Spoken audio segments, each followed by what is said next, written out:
Ave María Purísima, Sagrado Corazón de Jesús. En este cuarto domingo de Pascua, siempre se nos proponen las lecturas del buen pastor. El buen pastor que primeramente es Cristo, el pastor hermoso, el pastor por excelencia. Pastor es aquel que tiene oficio de alimentar, guiar, proteger al rebaño. Y Cristo aquí va a hacer en este Evangelio una diferenciación entre el buen pastor y el salteador. En otros evangelios habla del mercenario, pero aquí usa un nombre distinto. Habla de aquellos, compara primero al buen pastor que entra por la puerta al redil y el salteador que sube por otro lado. Bueno, en esta parábola hay muchos simbolismos que intentaremos ir explicando, siguiendo a San Agustín que nos lo explica. Primeramente, Cristo necesita de pastores que sean semejanza del buen pastor.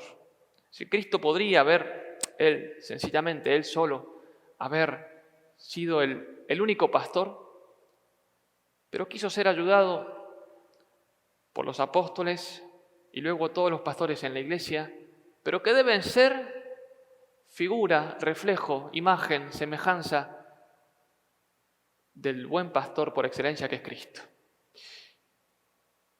¿Qué implica entrar por la puerta? Dice, el buen pastor entra por la puerta. Dice el Señor que la puerta es el mismo Cristo. La puerta, dice también, es símbolo del camino de la humildad. Dice que la puerta es estrecha. Que el buen pastor, la primera condición para ser buen pastor es el camino de la humildad.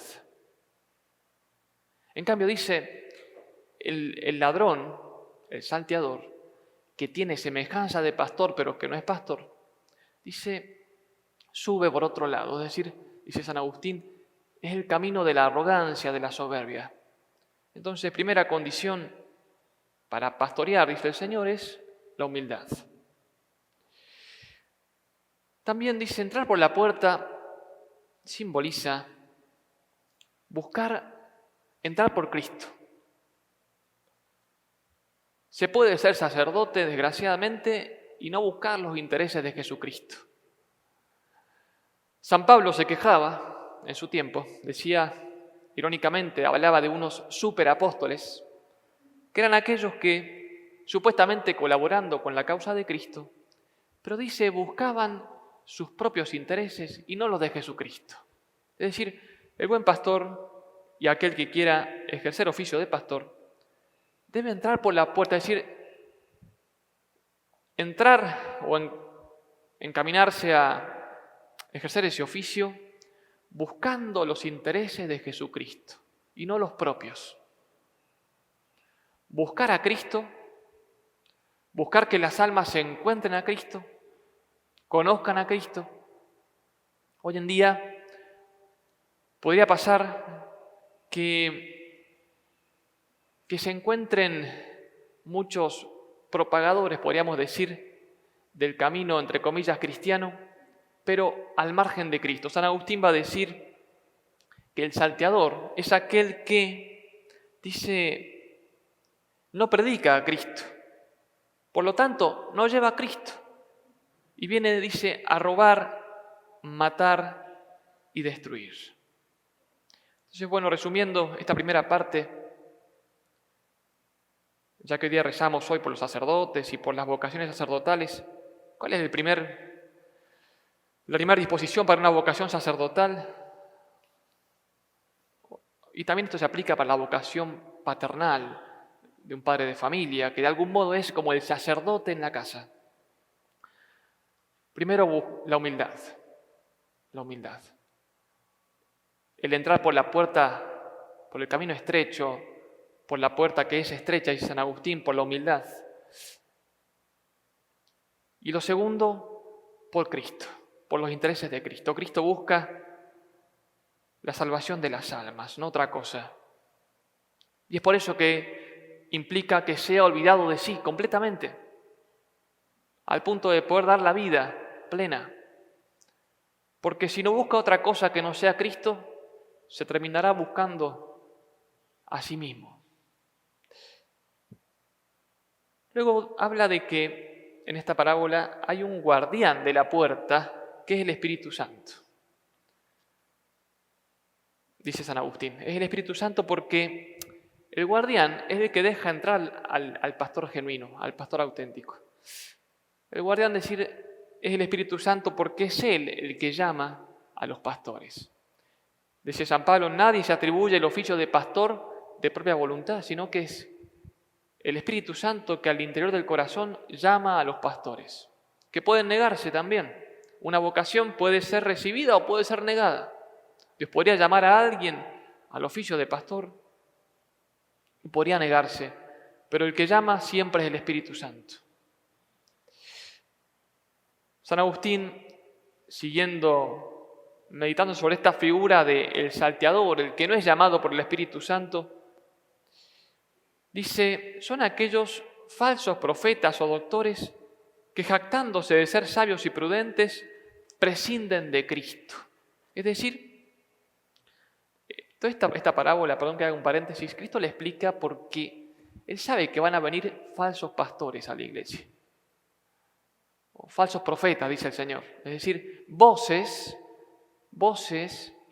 que con apariencia de verdad, con apariencia de bondad, serán pastores o lobos vestidos con piel de oveja, ¿no?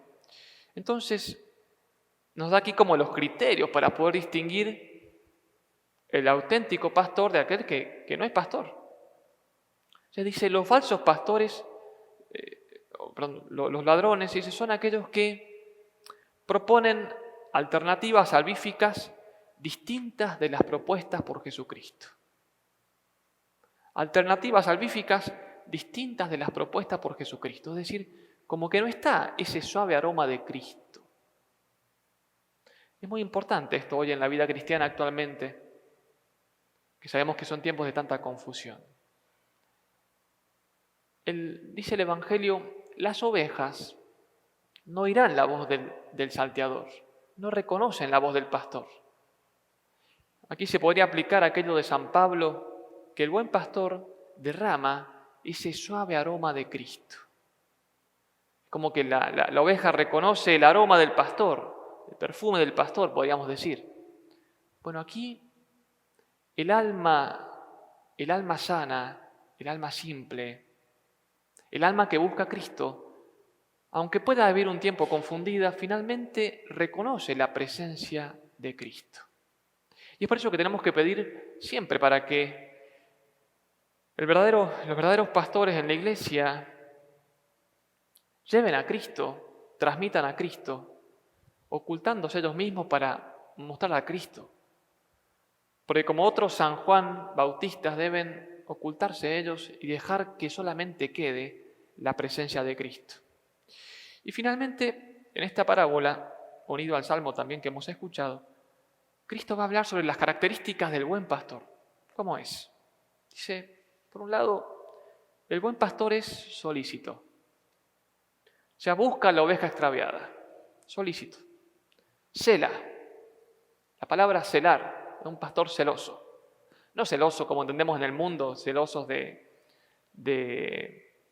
una cuestión egoísta, sino que celar significa cuidar. Y es por eso que el buen pastor debe cuidar las ovejas. ¿De qué debe cuidarlas? Del pecado, del error. ¿Y por qué el pecado y el error? Porque el pecado las extravía y el error las confunde.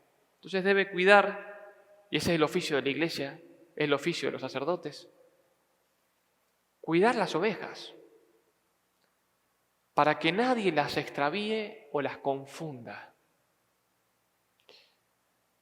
Segundo, dice, el buen pastor debe dar la vida.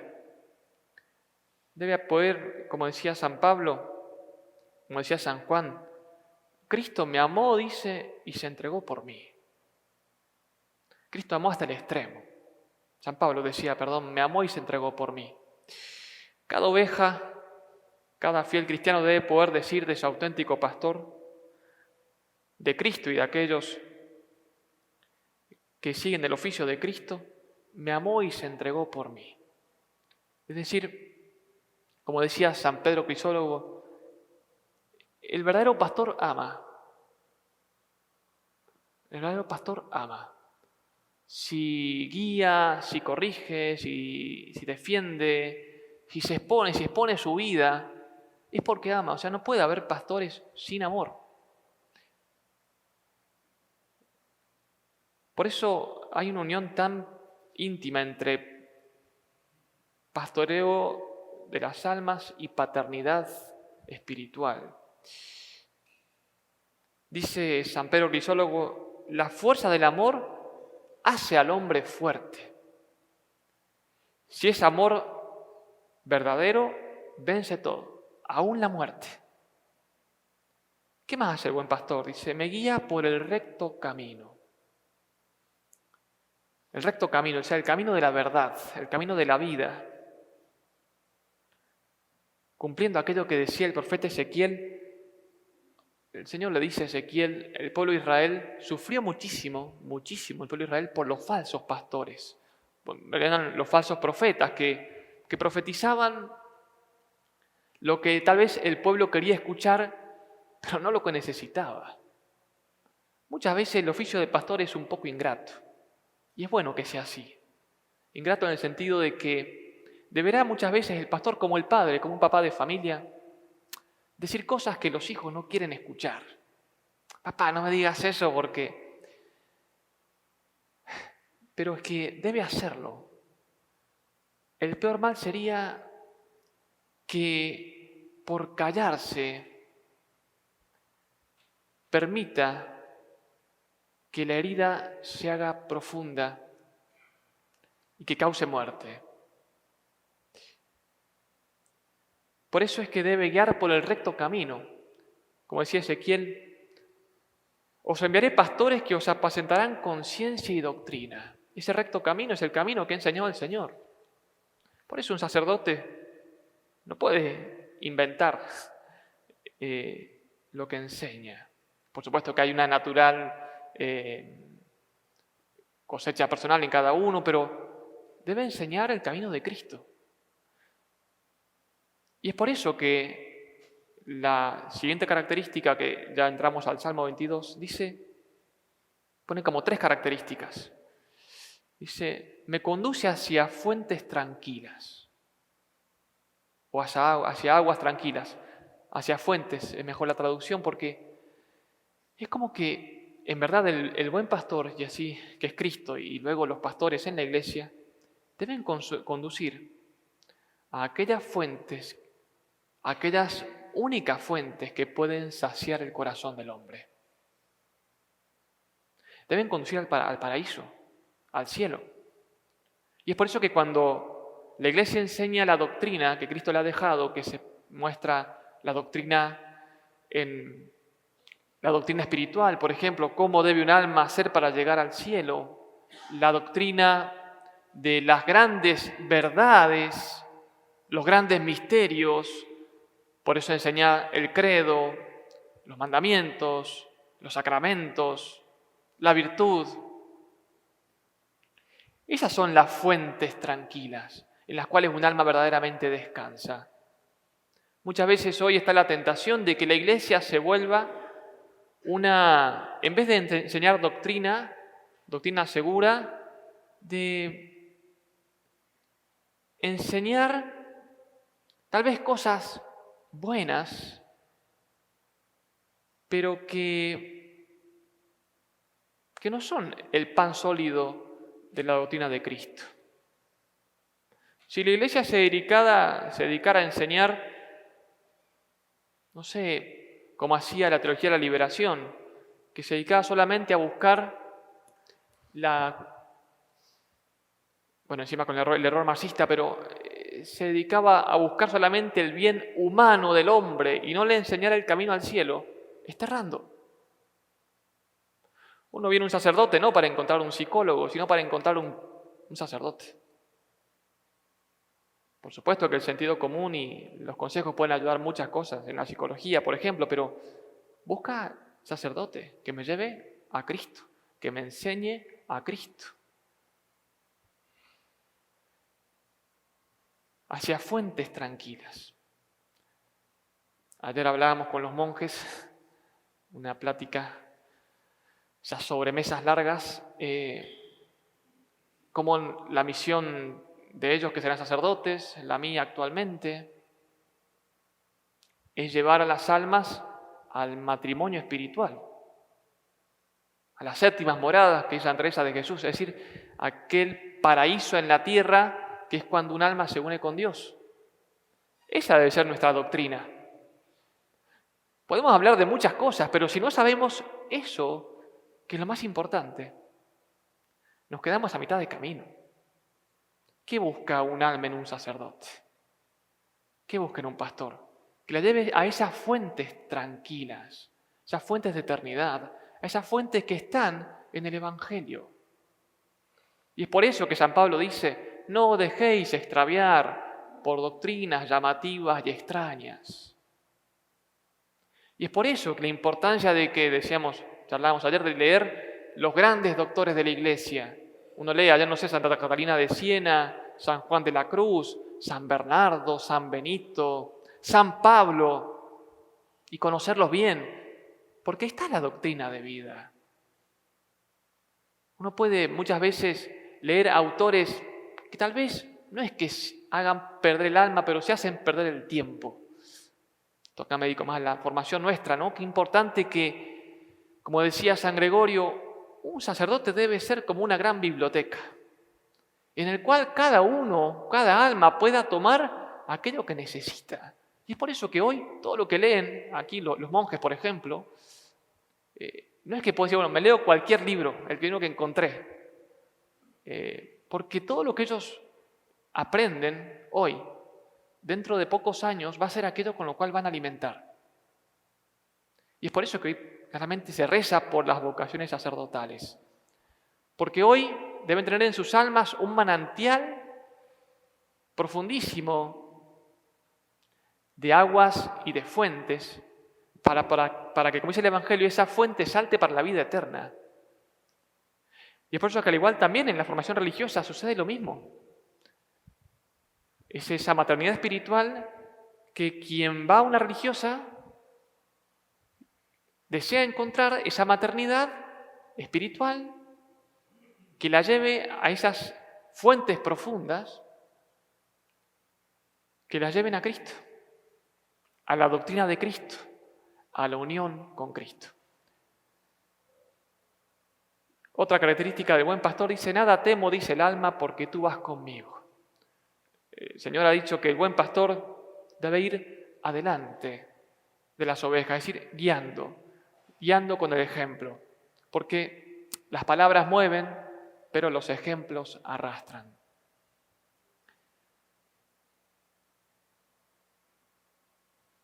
Y finalmente dice, el pastor bueno podrá salir y entrar y hallará pastos. Esa parte parece, ¿qué significa eso? Poder entrar, poder salir y hallará pastos. Bueno, gracias a Dios encontré lo que dice San Agustín, el gran San Agustín siempre da la interpretación y dice, el pastor bueno podrá entrar, dice, entra por la fe, es decir, entra por Cristo al redil, por los intereses de Jesucristo, por la fe en Cristo, por el amor a Cristo. Dice, entra por la fe a la vida, dice, y podrá también salir y hallar pastos.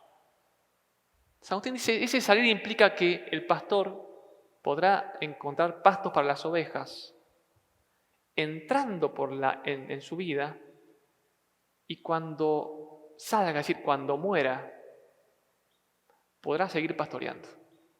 ¿No ven San Juan Pablo II? Que, recuerdo el día de su muerte, capaz recordarán, la orfandad que se sentía en el mundo. Esa noche, la noche de muchas velas y muchas lágrimas. Y sin embargo, ese fue el momento en el cual Todos podemos decir que en San Juan Pablo II se percibía ese aroma de Cristo. Su mirada, simplemente su mirada, entró por Cristo.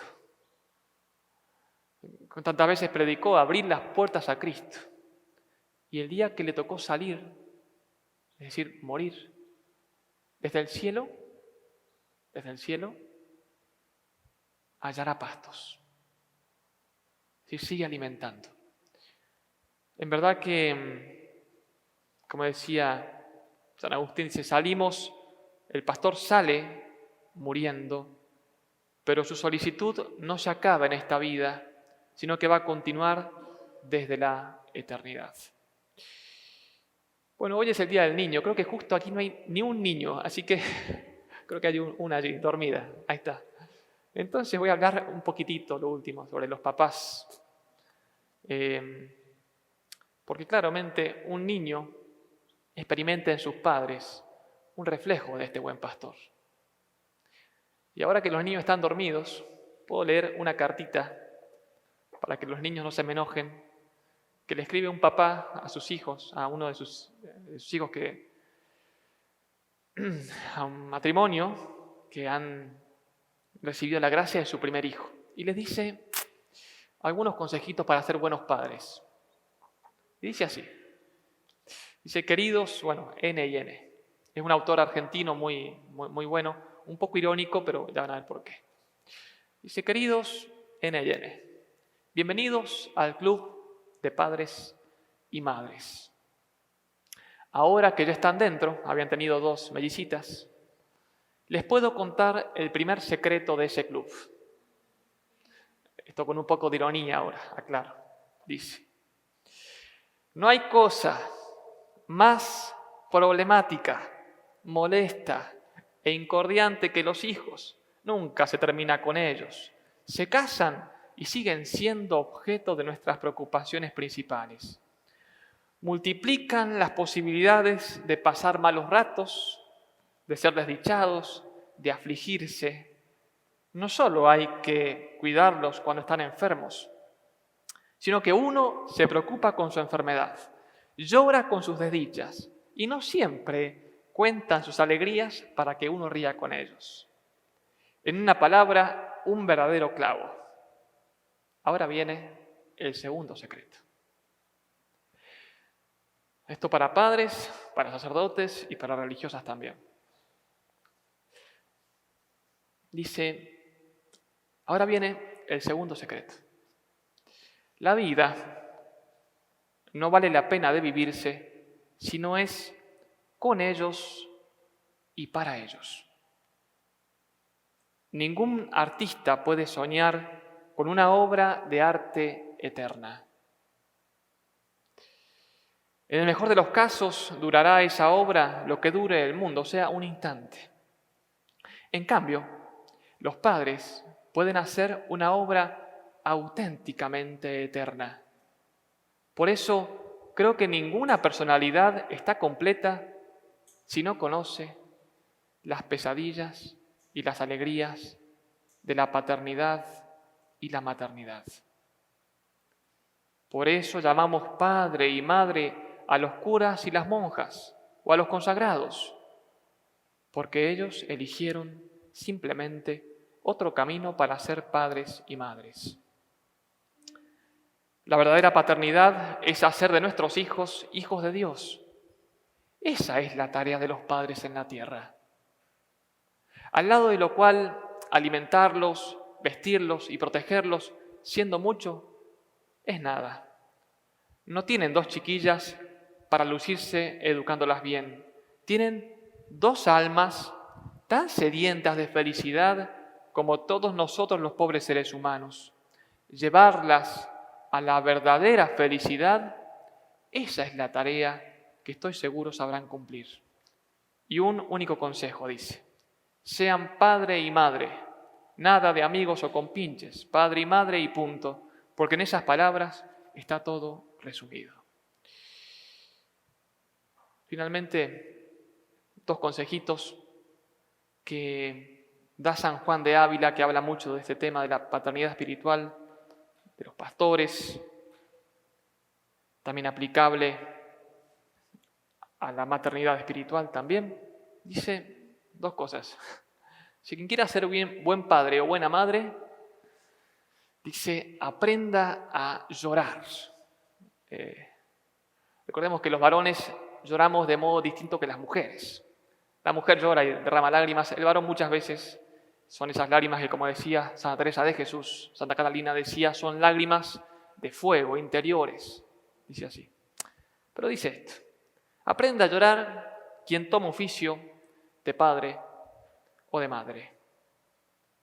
Dice, porque a fuerza de lágrimas y ofrecimiento de vida, da Dios los hijos a quienes son verdaderos padres. Dígame, ¿qué padre no sufre por sus hijos? Y es bueno eso. Si un sacerdote, una religiosa, un papá, una mamá, una consagrada, sufre solamente por sí, algo anda mal ahí, algo anda mal. Cuando aprende a sufrir por sus hijos, es muy buen signo. Es muy buen signo. Y es por eso que San Juan de Ávila une un segundo consejo y dice así, un padre debe tener dos corazones.